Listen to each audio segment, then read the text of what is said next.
Good evening, students. District classes, as per the promise, definitely we are bringing you the basic chapter of physics. We can say without this, physics is not possible. That is Newton's laws of motion.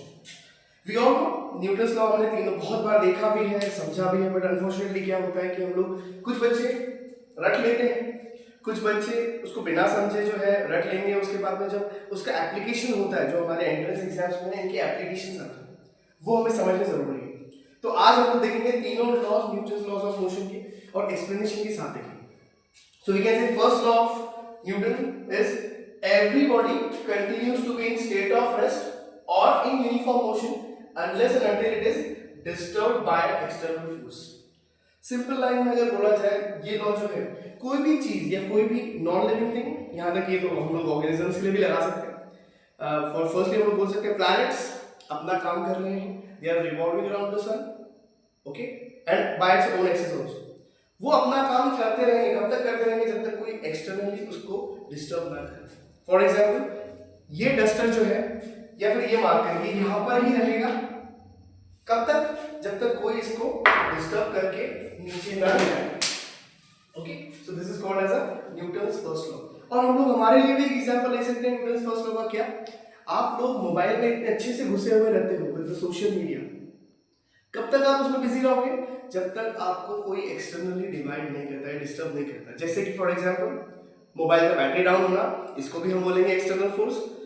उसके बाद में social media में खोए रहने के time पे आपको parents आपको डिस्टर्ब करते हैं कि बेटा बस मोबाइल रख दो, इसको भी हम एक्सटर्नल फोर्स बोलेंगे। यहाँ तक कि बायोलॉजिकल रीजन, जैसे कि मोबाइल देखते आपकी आंखें दुखने लग जाती है, सिर दुखने लगता है, उसकी वजह से भी आप जब जब मोबाइल शट डाउन करोगे, मतलब क्या है, कोई ना कोई एक्सटर्नल चीज आपको डिस्टर्ब की है या फिर आप उसकी वजह से डिस्टर्ब हो चुके हो, इसलिए हम लोग वो काम नहीं कर पा रहे हैं।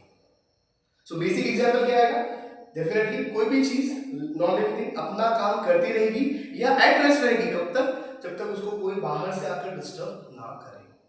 This is all about the first law of motion. Second law बिल्कुल सिंपल है, आप लोगों ने शायद सुना भी होगा। सेकेंड लॉ मतलब जो हमारा फोर्स का फॉर्मूला है, फोर्स का फॉर्मूला, सो न्यूटन्स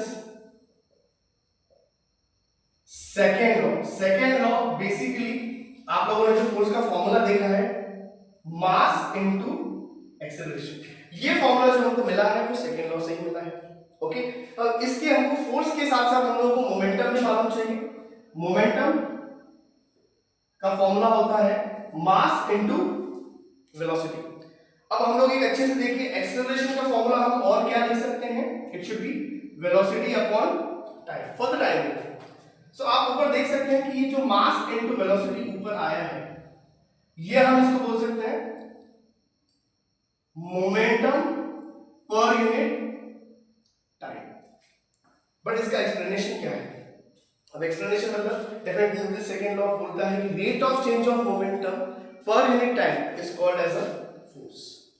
इन शॉर्ट एक सिंपल सा एग्जांपल है, एक स्टूडेंट है या फिर एक कोई स्टूडेंट है जिसको एक पार्क से लेकर के घर तक जाने के लिए से उसको हर रोज 10 मिनट्स लग रहे हैं।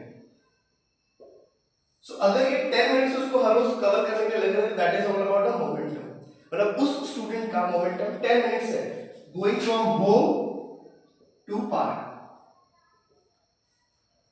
बट अगर अनफॉर्चुनेटली एक दिन उस स्टूडेंट के पीछे या उस बच्चे के पीछे अगर कोई डॉगी लग जाता है, तो डेफिनेटली वो क्या करेगा, वो 10 मिनट लेगा नहीं, he will run faster, means he will put something in his body, means definitely जो 10 मिनट्स का डिस्टेंस था वो क्या होगा, 4 मिनट्स में हो सकता है। सो जो डिस्टेंस बदल गया वो हमने क्या लगाया, वो है हमारा फोर्स, मतलब मास into acceleration.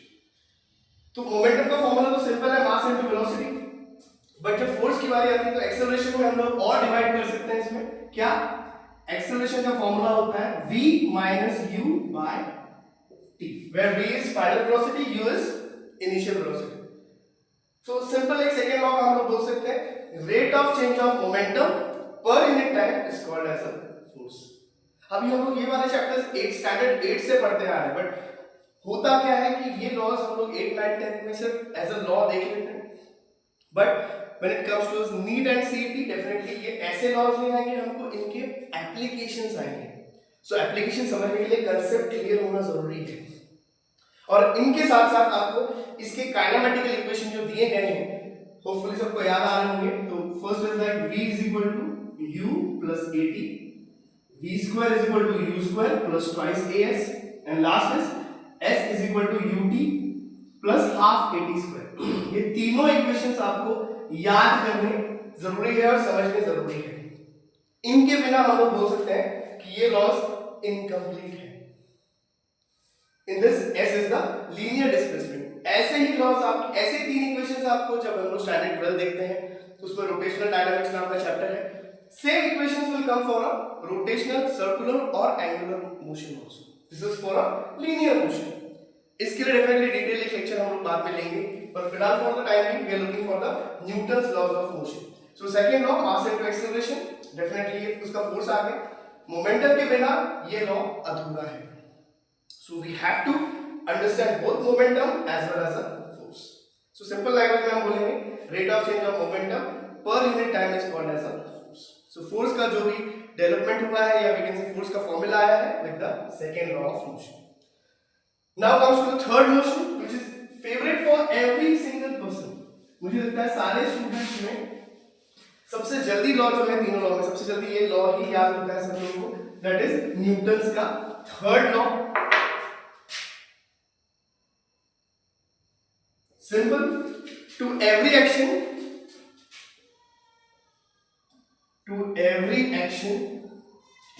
There is an equal and opposite reaction.